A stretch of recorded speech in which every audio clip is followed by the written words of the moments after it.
वसुतं देवं कंसचाणूरमर्दनम् Devaki परमानन्दम्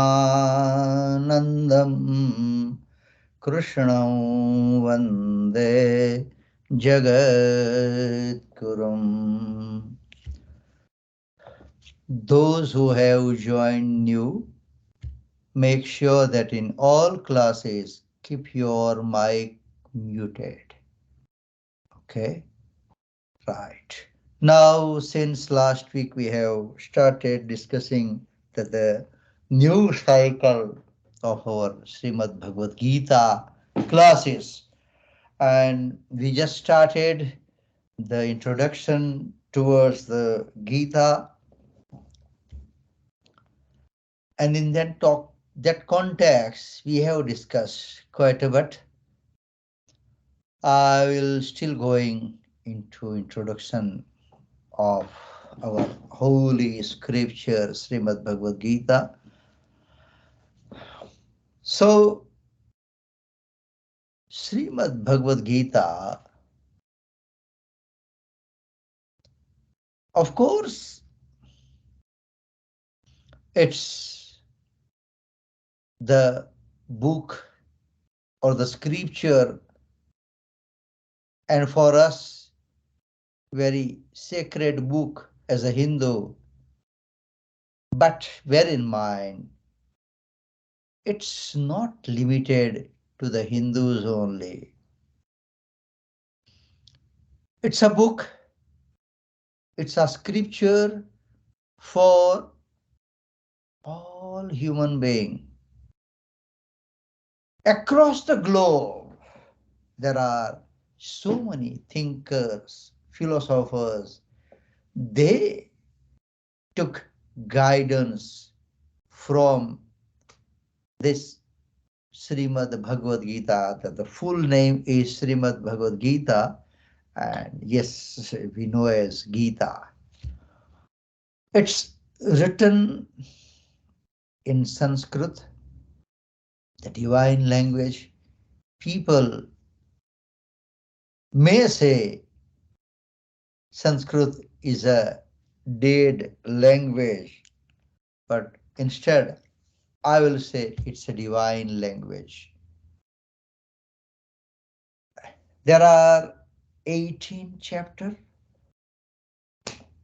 and 700 verses. We will be going verse by verse. We will not be taking any shortcut. Okay. So as we were discussing, this Bhagavad Gita is a part of the epic great scripture known as Mahabharata. But then after, it has its own value and significance. Mahabharata is a story of all political things,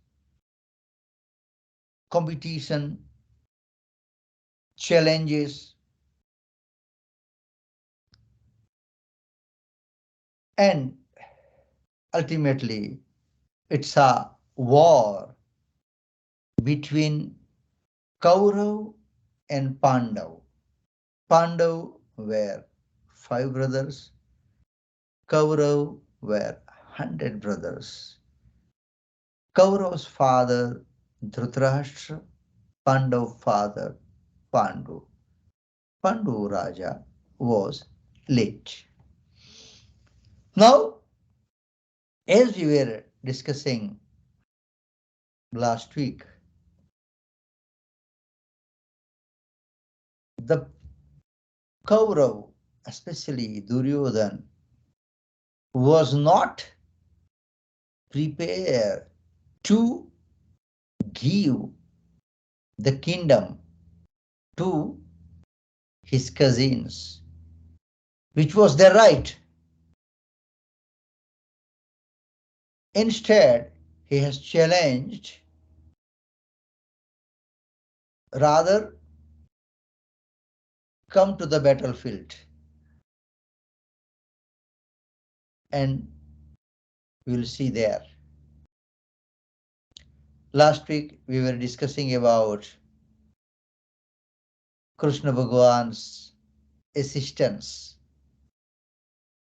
Duryodhan chose to take Bhagwan Krishna's army, whereas Arjun, one of the brothers of Pandava, chose that as long as Krishna Bhagwan is with me, doesn't matter where Bhagwan's army goes. Now, on the battlefield, as Krishna Bhagwan has very clearly mentioned with both brothers, Duryodhan and Arjun, that I will not be taking any weapon. Instead, Bhagwan chose to become Sarthi, charioteer. Okay. Arjun was in the chariot, in the Rath. The first day, the war about to start, and Arjun asked Krishna Bhagwan to take the chariot and put in between two armies, our army and our enemy's army, Pandav's army and Kaurav's army. So Krishna Bhagwan has parked the chariot, and Arjun started just watching everything, started looking who is in front. And when he saw that, he started thinking himself. He was asking himself that with this war, thousands of people will be killed. And that's not nice. On top of that, with whom I'm going to fight? The great great grandfather, the Bhishma, the Drona, who was my teacher, who was my master, my guru. And then they started thinking about the outcome, the result of the war. He almost made up his mind not to fight. Instead, he started thinking that let me withdraw from this. The arrow and bow, Arjun's bow, Dhanush, was known as Gandiv, just dropped from his hands. And he was feeling full of despondency. In that scenario, at that point, he asked Bhagwan Krishna for his guidance. So basically, the Bhagavad Gita is a dialogue between Bhagwan Krishna and his disciple Arjun. They were related also. When it comes, we will discuss about that also. Now, we still discussing about the background, philosophically, Arjun represents all of us.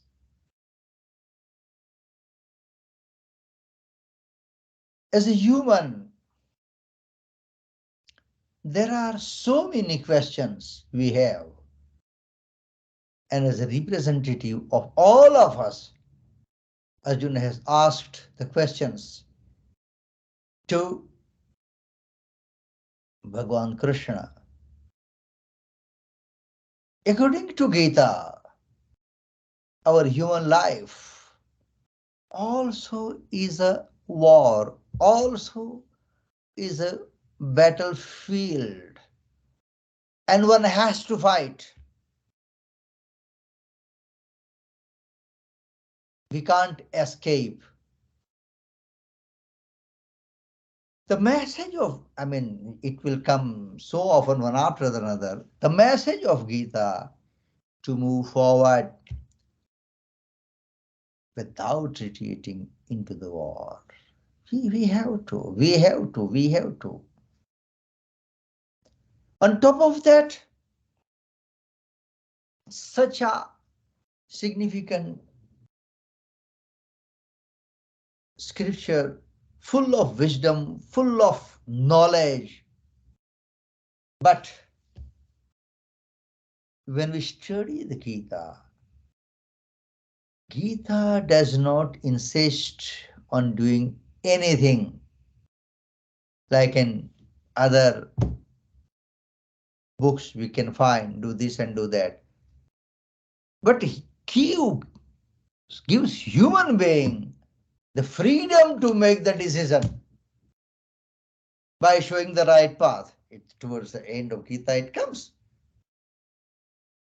Bhagavan has told Arjun, this all I have to tell, which I have told, which I have discussed, which I have shared with you. But now, yathechasi tatha kuru. If you feeling okay, you feel this is good, then act on it. Now, it gives a peace to the individual, to you and me, to all of us, as an individual person or the individual entity. At the same token, it works for the universal peace, for the peace for the world too. Now, Mahabharata, the great epic, is known as Itihas. The loosely translation, what we call in English, is history. But if we try and break the word itihas and try to understand iti ha asa, means this has happened. This has happened for sure. So it's not just a fairy tale. It has happened. Happened. As we are discussing that, where did Gita took place? What is the birthplace of Gita? The battlefield of Mahabharata. Bhagwan Krishna, the supreme reality of universe himself, narrated this, explained this to Arjuna. As I discussed with you earlier, having seen that the two armies, Arjuna was full of despondency. Mentally, he was broken. He was thinking, how can I kill, how can I fight with my guru, my master, my great-great-grandfather, great-grandfather, Bhishma, my cousins with whom I used to play. The great-grandfather, Bhishma, when I was child, he took me in his lap. The great master who taught me all the archery, who taught me everything. So, and am I going to fight with these people? The dilemma, like Shakespeare's Hamlet, to be or not to be, question for me. Hamlet did not have Krishna in his life, whereas Arjun had Bhagwan Krishna. So he almost gave up, and Bhagwan started imparting all the knowledge, all the teachings and preachings. Bhagavan Krishna told him the right way, the right actions, the duty. And as I told you, that's a dialogue between Bhagavan Krishna and Arjun. In our civilization, Vedic civilization, in our history, there are so many different books, scriptures. As I was discussing last week, we have Ved, Upanishad. In other faiths, also there are so many books, but Gita is an only scripture or only book which have the birth date. We celebrate that Gita Jayanti like we celebrate Hanuman Jayanti, Krishna Jayanti. We celebrate Gita Jayanti. According to English calendar, normally it falls somewhere towards the end of November or December. This year it will be on 3rd of December, Saturday. So that's sacred scripture for all of us. Besides that, all other books, the scriptures, is what those all were written by the sages when they were meditating, when they have experienced something, and then wrote it down. This Bhagwan Krishna himself told. Another scriptures, I am not devaluating any other scripture. I am just explaining the significance, the importance of Srimad Bhagavad Gita, which we are going to start understanding. So,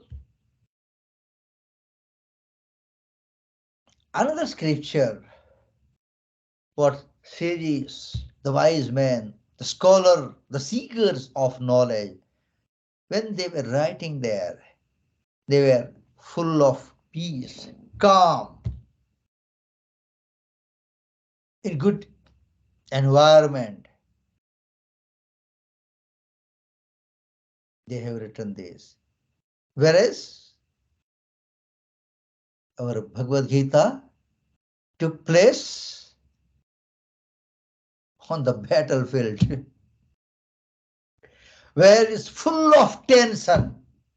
Anything can happen at that place. And see the beauty as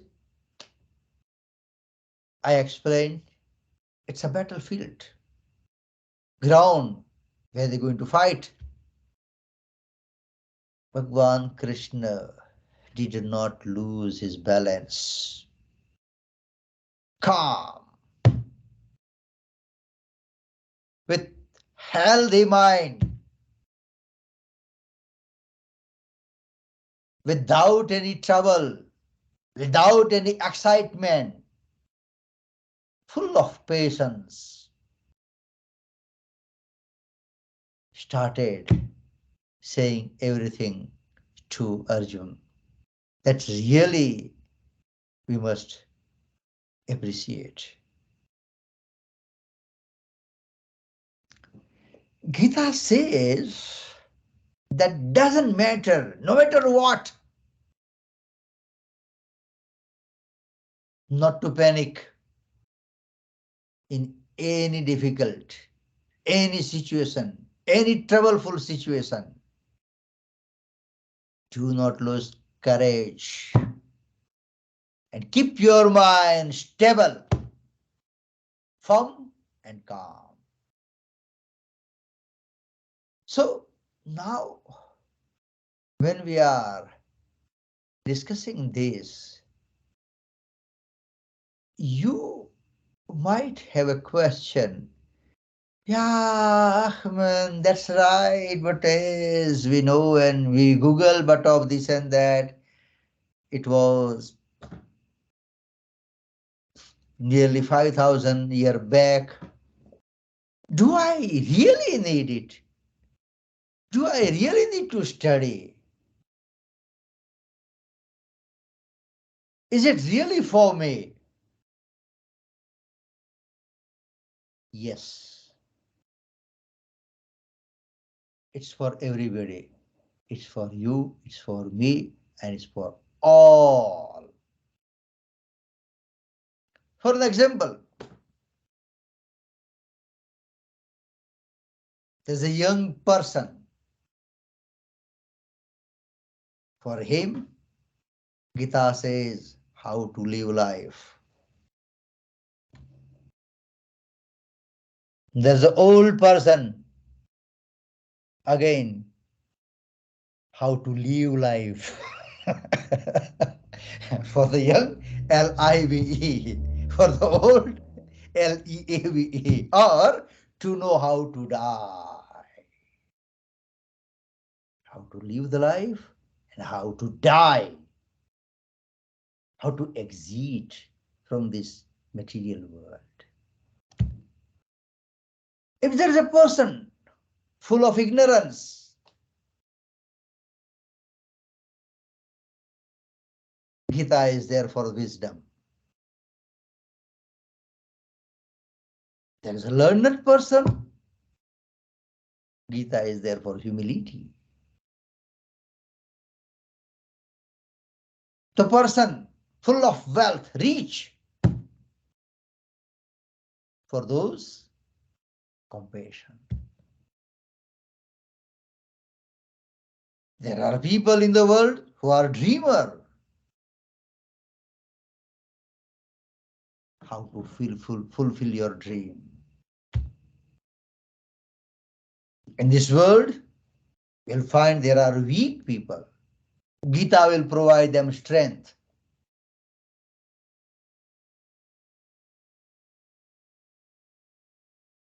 And of course, you'll find there are people in the world full of strength, power.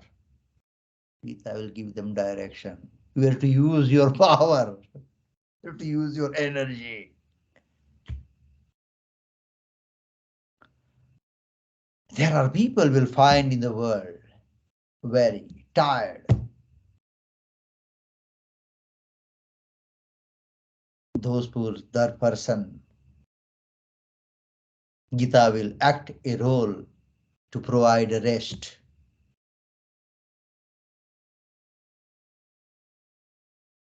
There are people in the world full of trouble, full of unrest in their mind. Gita will provide peace.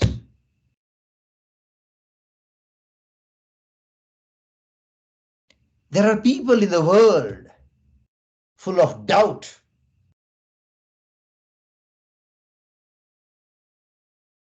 Gita will give you assurance. But now, in this world, yes, there are sinners, what we call papi.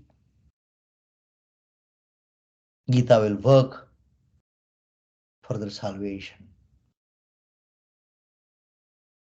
Yes, there are people who are seeker of knowledge, seeker of truth, seeker of reality, seeker of supreme reality. Gita is there for moksha, the liberation. And for all human, Gita is going to work as a guidance, to provide us guidance each and every step of our life. In fact, Bhagavad Gita is a manual book for the life. When we buy the fridge, okay, or any appliances, there is a manual book. This is a manual book for our life, for all of us. Gita shows the path in life. It tells us, again I'm using the same phrase, how to live and how to live. Now you will understand how to live and how to live. It's very clear. It's very clear. Very clear. It shows us. On top of that, it guides us what to pack for the next journey, meaning next life, and what is to be left behind. Keep that in mind. It has a questions and answers which you and I might have in our minds. It tells about how to deal with challenges in our life in this world. It happens in Arjuna's life to make a decision when he was on the battlefield.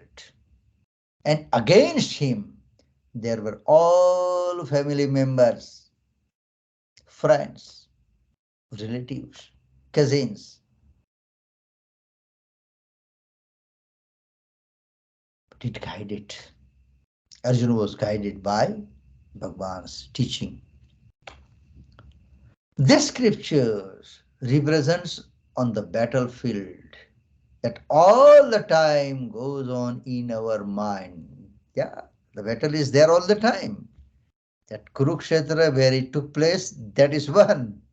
But philosophically, battle is always going in our mind.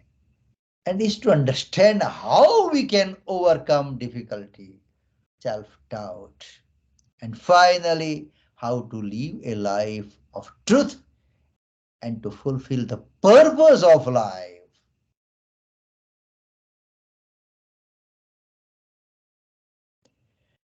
Now, we shall try to understand what each character of Gita stands for. I mean, how we can correlate the characters of Gita in our life. Without any doubt, since I have told you Arjun is our representative.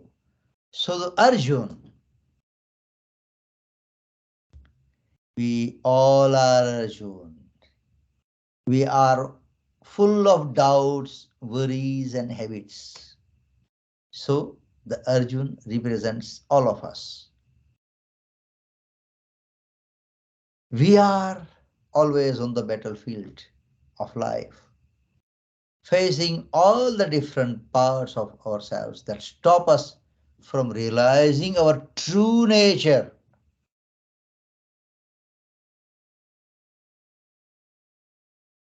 Krishna, the supreme reality,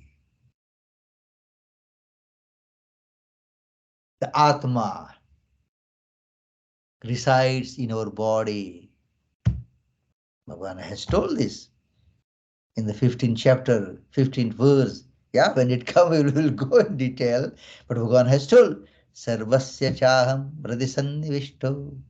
Says all the time there. That's the Krishna. The Pandav, the five brothers, the good qualities within us.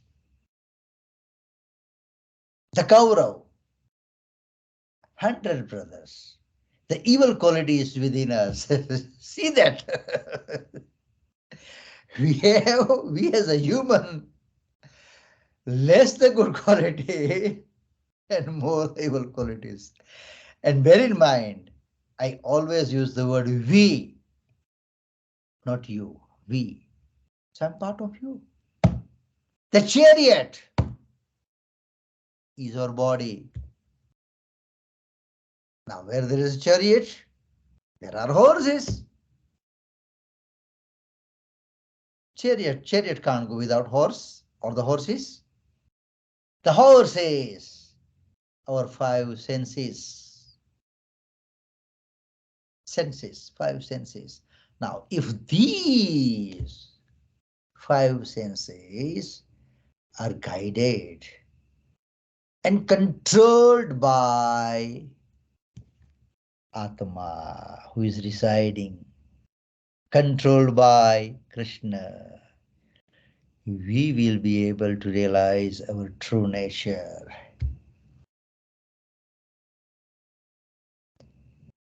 We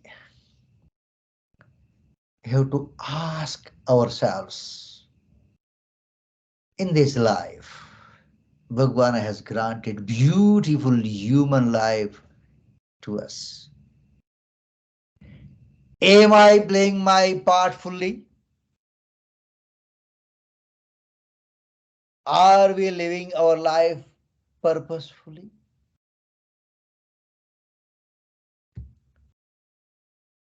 The Gita encourages us to live life with purity, strength, discipline, honesty, kindness, integrity.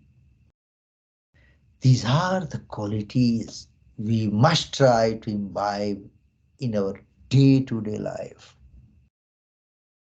Then and then only we will be able to fulfill the purpose of our life and live the life fully. Bhagavan Krishna encouraged Arjun to overcome from all doubts and trust in his highest self. We too can use the wisdom of Bhagavad Gita to meet our own difficulties and decisions with fearlessness and honesty and learn to live life fully with full confidence. Now, this is almost we have covered the introduction of our holy scripture, Srimad Bhagavad Gita. So, as I told you, it took place on the battlefield, and that place is known as Kurukshetra. Now, how it came to us? So, what happened is the Hastinapur was the capital of that kingdom, and battlefield is Kurukshetra, which is about 240, 250 kilometers from that. The war was inevitable. Sage Vyas had a soft corner to that family. Sage Vyas approached Dhritarashtra, who was blind, who was the blind king of Hastinapur. So Sage Vyas approached Dhritarashtra and told him that, look, this war is inevitable and people are going to die. So many. As I told you, Dhritarashtra was blind from the whole life. So Sage Vyas told that if you want to see the scene of the battlefield, I can endow you with divine sight. So you can see. So as to capable you to see scene of war, what's happening there. And that you don't have to go there. You can see from Hastinapur, from your capital, what's happening there. Dhritarashtra said, I have been blind all my life. Now I don't want to see that. I don't want to see that. I don't want to see all my family members, those who are going to die. But I want to hear the details of the war. Then Sage Vyas said, I endow this divine sight with to Sanjay. Sanjay, you can say the secretary of Dhritarashtra. And with that divine sight, he will know, hear, and see three things.